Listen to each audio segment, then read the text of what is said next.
Bismillahirrahmanirrahim. Assalamualaikum warahmatullahi wabarakatuh. Halo teman-teman, jumpa lagi di channel Ojowati. Terima kasih kepada teman-teman yang telah mendengarkan dan telah mensupport channel ini, agar channel ini makin berkembang dan bisa diterima oleh halayak yang lebih ramai. Seperti biasa teman-teman, jika sudah siap, selamat mendengarkan.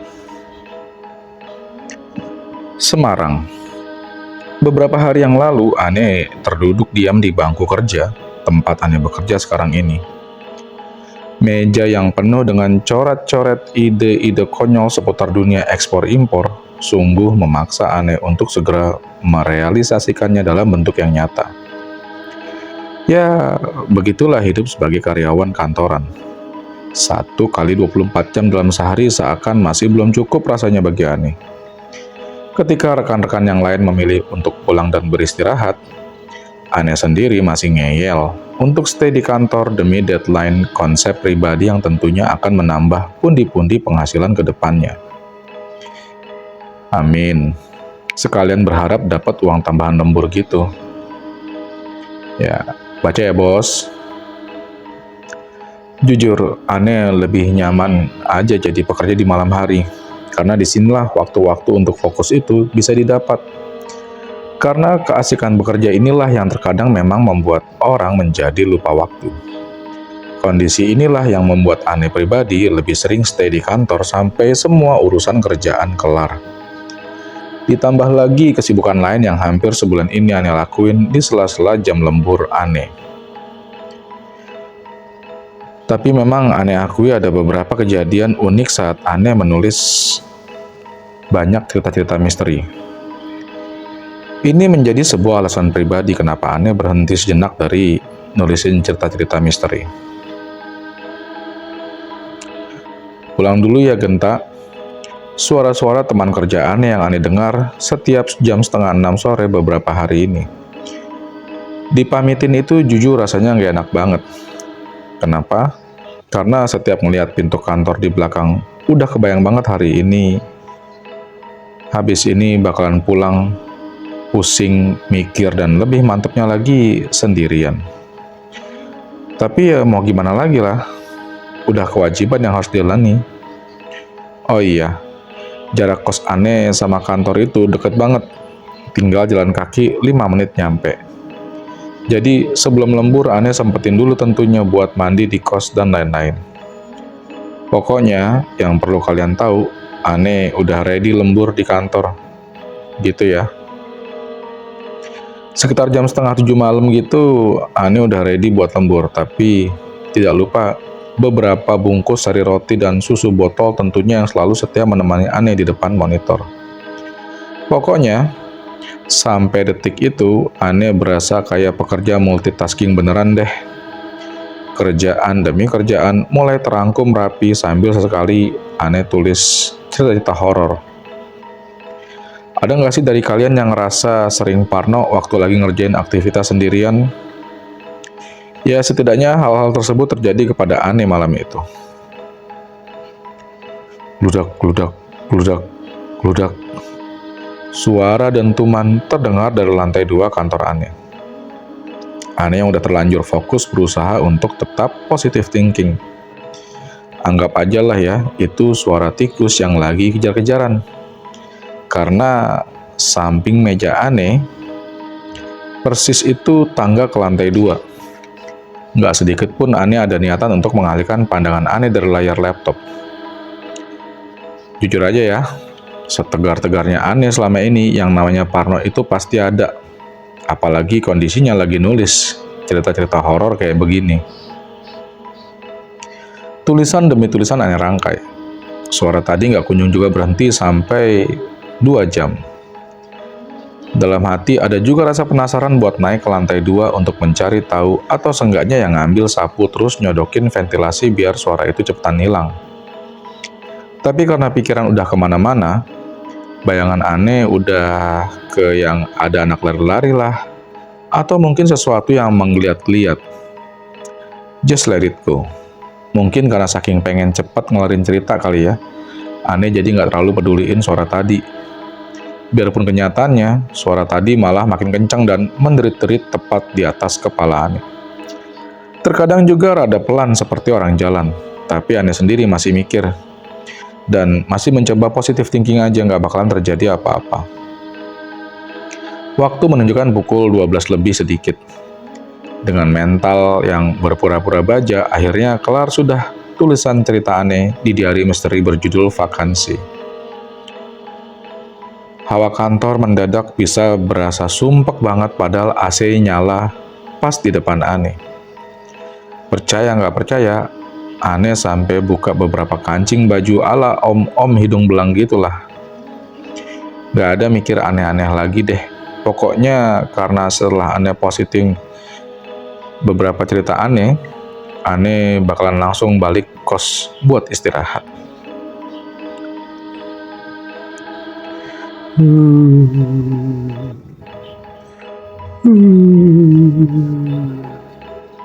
Sambil beberes barang-barang Ane di meja, samar-samar terdengar suara isakan-isakan di sekeliling Ane. Semoga cuma perasaan Ane kali ini. Soalnya, sebelah kantor Ane itu rumah kosong dan belakang kantor Ane adalah lahan kosong. Jadi persepsi tentang punya tangga ataupun KDRT Ane buang jauh-jauh. Dengan kata lain, sekarang Ane adalah sesosok manusia yang mungkin hanya sendirian di sebuah ruangan. Setelahnya, Ane beranjak dari meja kerja dan mengunci semua pintu dalam kantor. Dan ginilah enaknya pulang terakhir. Harus checking satu-satu. Waktu Ane sampai di dapur buat ngunci pintu belakang, suara isakan tangis tadi malah semakin terdengar jelas. Karena sudah berada di satu spot dengan sumber suara, Ane coba mastiin sambil merem sedikit-sedikit, memastikan bahwa suara yang Ane dengar ini harus jauh dari persepsi awal Ane.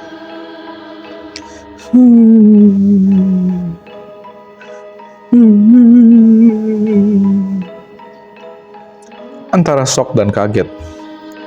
Disitulah Ane yakin 100% kalau suara tersebut memang suara cewek yang lagi nangis. Ya, macam orang minta tolong gitulah. Mungkin bakalan beda kalau Ane masih ada di kantor lama Ane dulu. Seenggaknya di sana masih banyak orang, biarpun malam. Tapi sekarang, ya Ane sendirian dengan segala memori mencekam yang barusan Ane tulis. Plus suara orang yang nangis dan jelas banget. Sontak Ane langsung mundur teratur dan mengunci pintu dapur belakang, diambil tas ransel dan Ane mencoba memasang mindset harus berani sambil ngeloyor keluar kantor. Tantangan terbesar selanjutnya adalah ngunci pintu depan. Dengan muka tertunduk, Ane coba kunci itu pintu. Tapi yang namanya orang panik, hal simpel pun jadi kelihatan lama. Samar-samar, Ane rasain ada yang perhatiin Ane di lantai 2. Ya, berhubung pintunya adalah pintu kaca, jadi Ane bisa lihat apa atau ada apa di dalam. Tapi fix, kali ini Ane nggak mau lihat. Langsung setelah Ane kunci pintu depan, Ane ngelompat pagar dan jalan cepat ke kosan. Paginya Ane sempat bertukar pesan di line sama temen. Dia ini kebetulan masih kerabat sama Mbak Indigo yang waktu itu pernah main ke kantor Ane yang lama dan ngasih studi tour singkat. Ane cerita tentang kejadian semalam ke dia dan dia langsung nyuruh Ane buat ngobrol langsung tentang masalah ini ke beliau. Bahkan sampai saat ini, saya sering sharing dengan beliau tentang sejarah dilihat dari segi supernaturalnya. Tanpa basa-basi, Ane langsung nanya aja kan. Dan Ane masih ngeyel dengan pemikiran Ane bahwa kejadian semalam itu hanya murni halusinasi Ane di posisi orang yang mentalnya sedang kelelahan. Atau mungkin hanyalah ketakutan yang Ane ciptain sendiri. Enggak kok, Dek. Kejadian semalam itu memang benar adanya. Ada satu yang datang dari sana. Gak perlu aku sebut yang mana, pasti kamu tahu.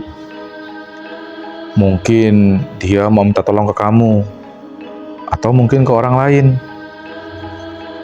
Semua persepsi Ane terbantahkan dengan telak. Mendadak bulu tangan Ane langsung merinding membaca pesan itu. Ya, sebenarnya percaya nggak percaya, tapi kalau dengar langsung dari orang yang memang bisa, perasaan Ane langsung kalang kabut. Ditambah lagi, saat dia cerita tentang sejarah dari sosok tersebut dan memposisikan diri Ane sebagai manusia biasa yang tidak mau bertindak jauh di atas kemampuannya, dan kembali berpikir menggunakan logika, biarlah pesan ini tetap menjadi misteri sampai waktu yang mengungkapkannya semua. Si Mbak ini jalan ke ruang tengah sambil nunjuk ke dapur. Dulu di sini ada yang jaga. Baik sebenarnya, tapi sekarang dia udah pindah keluar. Dan yang seperti kita tahu, sosok itu adalah legendary religious grandma. Dilangkahkan kakinya menuju arah tangga dan bilang, "Nah, kalau di sini penunggunya usil." Sambil ngeliatin ke arah WC, ada satu lagi di ruangan itu yang ada kamar mandinya. Ada satu yang ngumpet gak pernah keluar dari kamar mandi. Itu mungkin dia takut sama penunggu lainnya. Minta dibebasin. Terus yang lagi sama kita ini ada anak kecil, ganteng, tapi tangannya panjang. Tangan Mbak ini ngelus-ngelus gitu. Ngebayangin kitanya kalau si anak tadi emang lagi pelukan sama si Mbak sambil ngeliatin kita. Seketika kami terhenyak. Saat apa yang dibicarakan si Mbak ini memang benar adanya. Ditambah lagi penghuni baru yang masih belum kami tahu sebelumnya. Jadi memang benar selama ini yang kita lihat memang benar adanya. Kalau memang itu yang dijelaskannya. Untuk yang usil dan belum nampak, please, kami udah nggak minta lagi. Cukup yang kemarin-kemarin aja dan itu pun jangan sampai nongol lagi. Sampai pada akhirnya si Mbak ini berhenti depan gedang yang terkunci dan sempat diam lumayan lama di situ. Kami langsung heran. Dari tadi cerita nunjukin ceriwis wis, tapi seketika bisa berubah diam. Kami tanya langsung, "Kenapa, Mbak?" Si Mbak noleh dengan mata yang berkaca-kaca sambil bilang, "Wes yo, aku pulang sekarang aja. Yang di sini ini hitam banget." Apanya yang jahat? Perasaan dari dulu nggak pernah ada yang aneh sama tempat ini selain cuma terkunci aja. Malahan, yang lini tengah tuh usil semua. Kalau memang orang yang bisa aja bilang kayak gitu dengan raut muka ketakutan, berarti memang bukan kelasnya manusia biasa. Pikir kami dalam hati waktu itu. Apapun yang terjadi, kalian nggak usah terlalu penasaran dengan isinya. Apalagi ngintip-ngintip lewat situ. Tempat ini punyanya yang kuasa di tempat ini. Anggap aja ini emang ruangan yang emang nggak bisa dipakai dengan nada yang agak tinggi. Kami pun cuma bisa mengangguk-angguk, tanda bahwa kami mengerti. Karena dengan nada suara yang sudah seperti itu, mana mungkin kita bertanya lagi. Sehitam itukah? Sehingga sosok yang dibilang penjaga baik pun bisa sampai pindah keluar? Apakah sedang berkecamuk perang antara blok barat dengan blok timur? Sudahlah. Toh kami juga sekedar tahu aja, nggak mau terlibat lebih dalam lagi kalau emang tidak diizinkan. Tapi memang sejak awal kami pindah, entah mengapa kami tidak pernah ada pikiran untuk mendobrak atau menggunakan ruang tersebut. Karena memang ukurannya yang tidak terlalu besar dan kondisinya sudah terkunci di awal. Seperti enggan berkomentar, si Mbak tadi memutar arah kembali menuju ruang tamu. Memang sepertinya ada yang aneh ya. Tapi apa daya, sebagai manusia biasa yang tidak pernah bisa tahu komunikasi apa yang telah terjadi di antara mereka. Mau menerka juga udah pasti salah. Mau penasaran juga takut akan konsekuensinya. Yang pasti pesan dari Mbak tadi hanyalah, mulai sekarang, mulailah berjaga tutur sapa kalian dalam berperilaku sehari-hari. Karena ya, kalian tahu sendiri, yang baik-baik lagi nggak ada di tempatnya. Yang bisa menjaga diri ya kalian sendiri dan iman serta keberanian kalian yang selalu bareng-bareng ini. Jangan lupa ibadah juga ya. Begitu juga kalian yang sudah tidak kuat membaca ceritanya, mendingan lambaikan tangan ke kamera dan lanjutkan besok pagi. Dan setelah Simba tadi berpamitan pulang, tidak ada pembicaraan lanjut dari kami tentang studi tour misteri tadi. Seakan ya sudah, sekarang kami tahu tak ada siapa-siapa saja di sini. Sekarang kami tahu ada siapa-siapa saja di sini. Kami minta permisi buat ngelanjutin aktivitas lagi dan mohon jangan diganggu sampai kami menyelesaikan aktivitas kami. Walaupun sebenarnya mindset sosok-sosok tadi masih terkingang, tapi kami memilih untuk bungkam. Tak terkecuali juga bagi Ane dan beberapa rekan yang ruangan kerjanya berdekatan dengan ruangan yang disakralkan tadi. Dan setelah itu kembali lagi lah kita menuju aktivitas kreatif tiada akhir di bulan Ramadan. Ane masih ingat bener, kalau nggak salah waktu itu kita lagi sibuk-sibuknya garap instalasi buat suatu project. Jadi ya, keterampilan tangan diasah kembali. Masih mau ingat-ingat yang ngeri-ngeri? Mending juga ikutan belajar buat instalasi. Ya secara tim, Ane waktu itu yang buat konsepnya. Sayang kalau nggak ikutan belajar eksekusinya sekalian. Dan kebetulan waktu itu perkuliahan udah mulai libur karena menjelang puasa. Jadi daripada gabut di Magelang, Ane milih stay di Jogja aja buat belajar hal-hal baru di luar kuliah. Sore harinya dengan semangat mahasiswa Selo 45, Ane parkir motor Ane di parkiran motor. Ya, kondisi yang sangat mendukung karena kantor waktu itu terlihat sangat ramai dan sore hari sudah ada yang memulai rapat divisi. Kalau keingat rapat, jadinya keinget tanggungan. Tapi sekali lagi, hari itu Ane datang cuma buat instalasi aja. Dari luar Ane sudah lihat si Winandra mondar-mandir bingung di ruang tengah. Winandra ini adalah eksekutornya ya. Secara emang bidang divisi dia buat mengeksekusi proyek ini. Win, udah sampai mana progresnya? Tanya Ane ke Doi. Dan si Doi ini masih mondar-mandir kebingungan sambil nyari-nyari sesuatu. Biasalah, kalau orang lagi pusing memang aneh.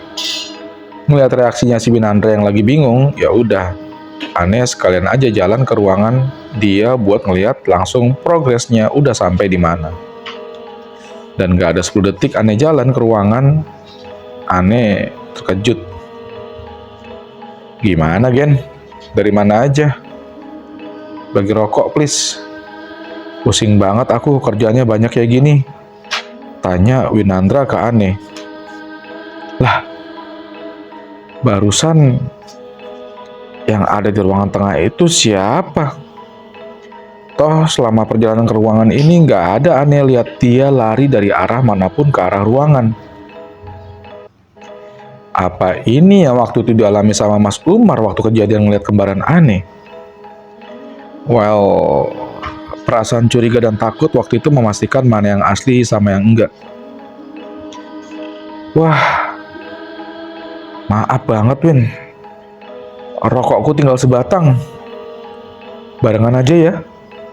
Tanya Ane memastikan.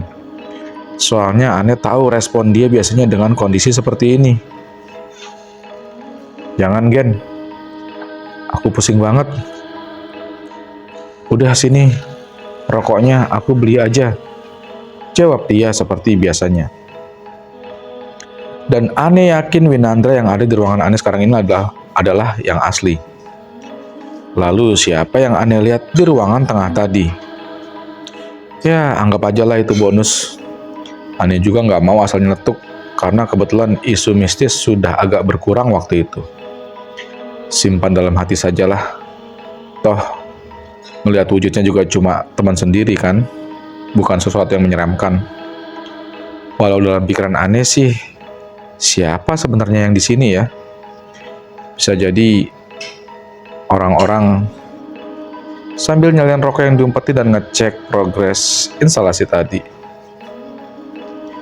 Mengabaikan kejadian tadi hingga malam tiba. Sekitar jam 22.30 progres yang kami buat agak mengecewakan karena kekurangan tenaga kerja. Jadi ya anggap aja ini cicilan sedikit biar besok-besoknya nggak capek. Si Winandra yang tampak paling bekerja keras hari ini tewas duluan di ruangannya. Oke lah, biarin dia tidur. Kasian juga kalau dibangunin. Terus Ane menyambangi ruangan sebelah. Ada Mas Sukma dan Pondro yang lagi asik main PlayStation. Wah, seru juga ya kayaknya kalau sebelum pulang kita kompetisi PS dulu. Bro, aku mau ke Indomaret. Ada yang mau nitip nggak? Tanya Ane ke teman-teman. Apa ya bro? Rokok aja lah, Marlboro merah. Uangmu dulu ya, jawab Mas Sukma. Ane langsung lawyer keluar dan kondisi lagi sepi banget nih, tumben. Langsung Ane tancap gas ke Indomaret buat beli makanan dan minuman ringan. Di Indomaret, Ane sempat takut buat pulang kan. Soalnya di luar sana banyak penampakan ladies-ladies siap berdansa nanti kalau Ane diculik, bagaimana dong? Lanjut, Ane balik ke kantor dan langsung bikin mie instan cup yang habis Ane beli. Selama di dapur, Ane nggak berani noleh ke belakang. Soalnya takut waktu balik badan ada yang ngetawain pas di depan muka Ane. Sampai-sampai buat keluar dapur aja, Ane sempat merem waktu itu. Saking ya nggak mau ngeliatnya sih. Balik lagi ke ruangan belakang, di mana teman-teman Ane berada. Kondisinya agak sunyi karena suasana nggak begitu ramai. Cuma ada 6-8 orang doang. Sambil nunggu pop mie matang dan giliran Ane buat main, Ane duduk di teras ruangan depan taman. Entah kenapa waktu itu Ane berani duduk di situ sendirian. Ya mungkin karena teman-teman Ane ada di belakang Ane persis kali ya. Ente tahu kan gimana kalau anak-anak main PlayStation dan disuruh gantian? Pasti bilang satu pertandingan lagi ya, sampai bosen nunggunya. Ane makan nih pop mie tanpa belas kasihan, saking keselnya nunggu. Waktu Ane kelar makan dan buang ke tempat sampah, terdengar suara. Bruk! Kenceng banget suaranya. Ane ngelirik ke teman-teman di belakang. Kok kayaknya nggak ada yang denger. Tapi suara itu datang, cuma sekali aja. Ane nggak mikir ke yang aneh-aneh, ya karena bisa jadi itu maling yang lagi ngincer pas kondisi sepi. Nggak semuanya juga Ane sambung-sambungin dengan bisnis. Karena sesungguhnya manusia lebih menakutkan daripada hantu, ya kan? Duk duk duk duk duk duk duk.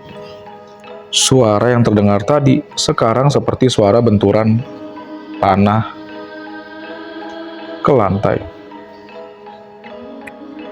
Udah feeling Ane nggak enak kalau sekarang. Ane yakin banget, semenjak masuk kantor tadi, kondisi ruangan depan itu sepi banget.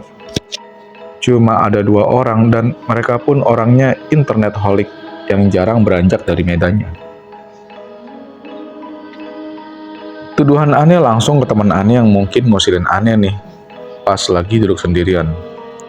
Dan mereka pas banget ngisenginnya ngumpet di balik papan kecil yang jaraknya cuma 3 meter di depan Ane. Ane ngeliat ada gelatan-gelatan putih di lantai. Macam orang yang diikat yang berusaha melarikan diri gitu. Waktu lihat itu, Ane masih menerka-nerka. Siapa ya yang kira-kira iseng ini? Dan langsung Ane balik badan lari ke ruangan belakang karena Ane yakin teman-teman Ane yang iseng lagi nggak ada di kantor semua.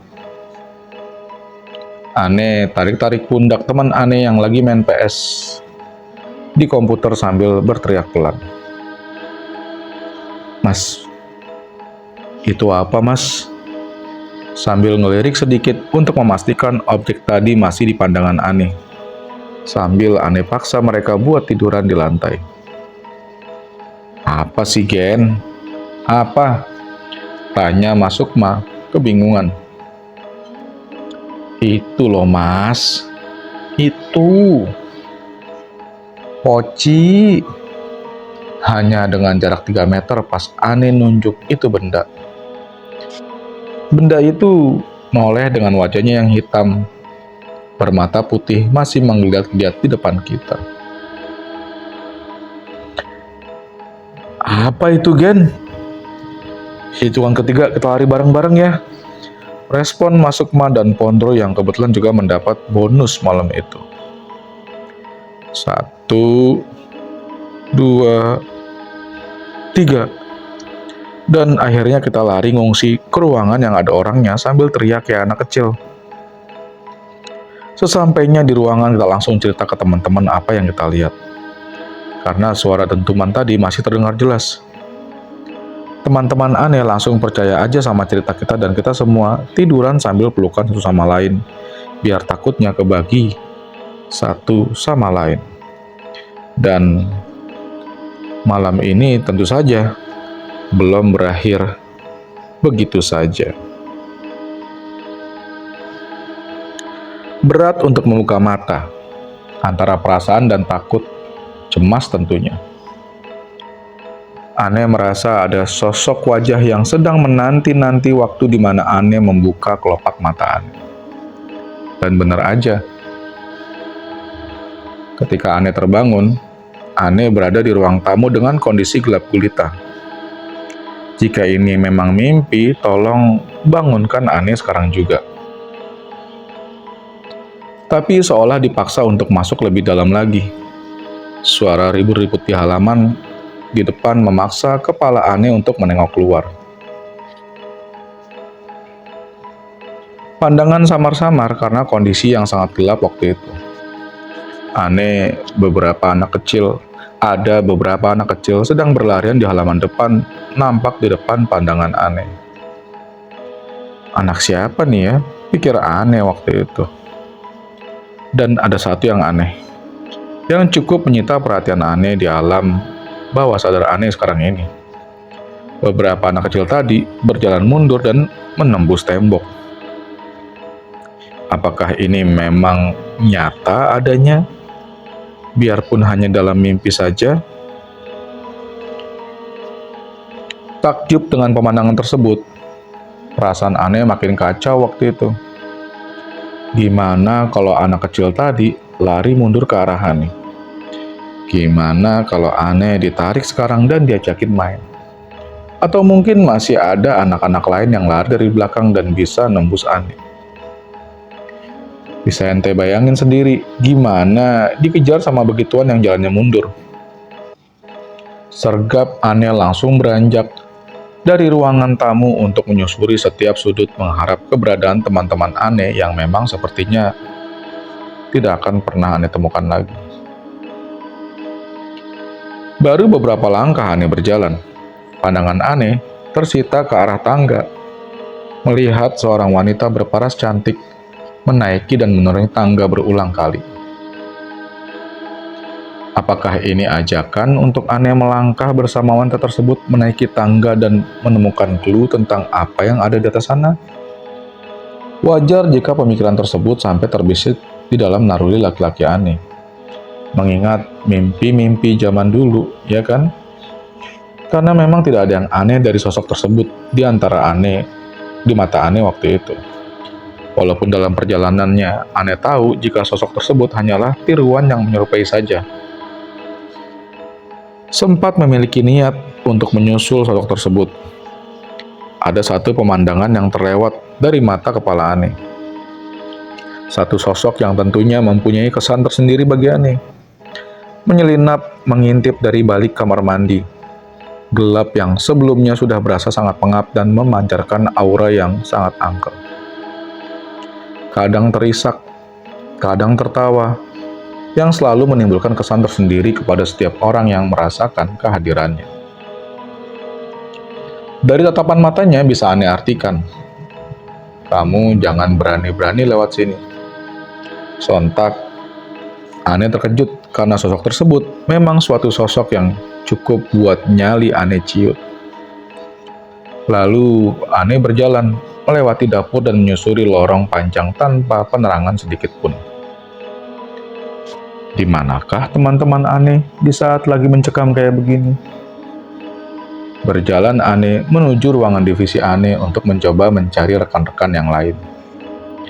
Baru sempat berbelok sedikit, sebuah bayangan tinggi besar menghadang pandangan Ane.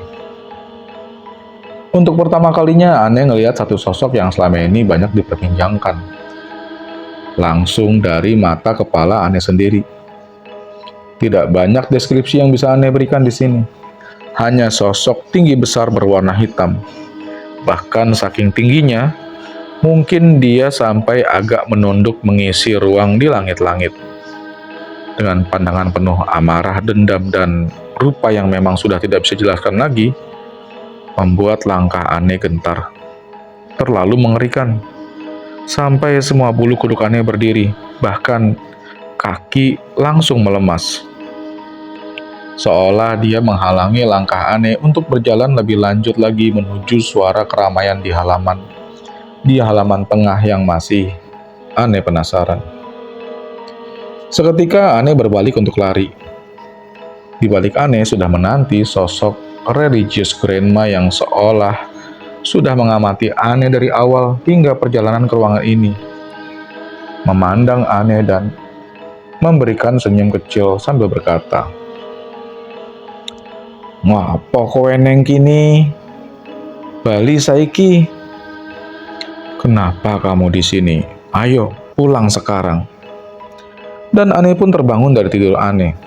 Entah memang rangkaian mimpi itu sudah dirangkai atau tidak.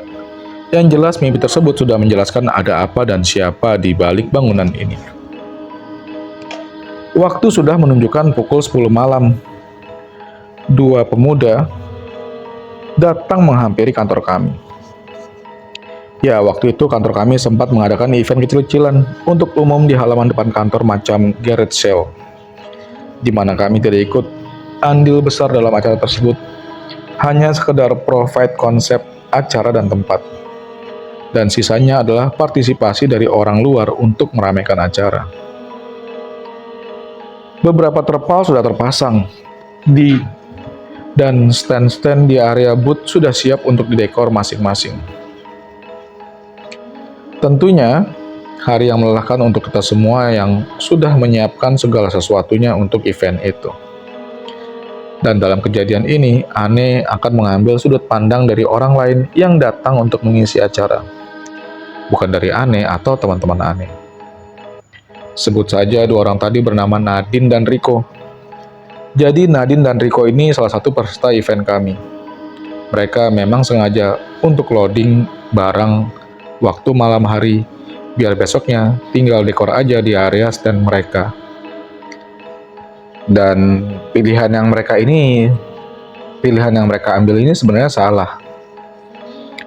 Kalau mereka kejadian-kejadian janggal di malam hari, tapi karena mungkin stranger jadi nggak apa-apalah ya. Ditaruhnya barang-barang mereka di ruangan yang memang sudah disediakan untuk para peserta. Kesan pertama mereka saat masuk ke kantor kami memang biasa aja, nggak ada yang aneh. Cuma mereka merasa agak panas aja. Toh mereka juga tidak melihat sesuatu yang janggal, hanya lalu lalang karyawan saja yang sedang beraktivitas, tanpa ada pikiran horor sama sekali. Nggak panjang lebar, cukup seperlunya aja dua orang ini datang ke kantor kami lalu berpamitan pulang sampai di gerbang kantor. Sebelum mereka membuka pintu mobil, ada sepasang kakek nenek yang sedang duduk berdampingan serta mengenakan jubah serba putih-putih. Karena memang tidak ada mindset apapun tentang hal-hal berbau mistis, dua pemuda tadi hanya berjalan melewati sosok tersebut dan menyapa. "Monggo mbah, kulo wangsul rumiyin." "Permisi mbah, saya permisi pulang dulu." Si nenek yang sedang duduk sambil memakan daun sirih hanya tersenyum kecil. Dan si kakek hanya tertunduk tanpa menggubris dua orang pemuda tadi. Konon dari pengakuan lain, mata si kakek ini berwarna merah menyala. Dan sosok ini memang hanya menampakkan dirinya kepada orang-orang tertentu saja. Apakah kata-kata dari nenek tadi adalah peringatan untuk saya untuk tidak masuk terlalu dalam ke hal-hal yang ada di ruangan tersebut? Terima kasih teman-teman telah mendengarkan cerita-cerita di channel Ojo Wedi. Akhir kata, wassalamualaikum warahmatullahi wabarakatuh.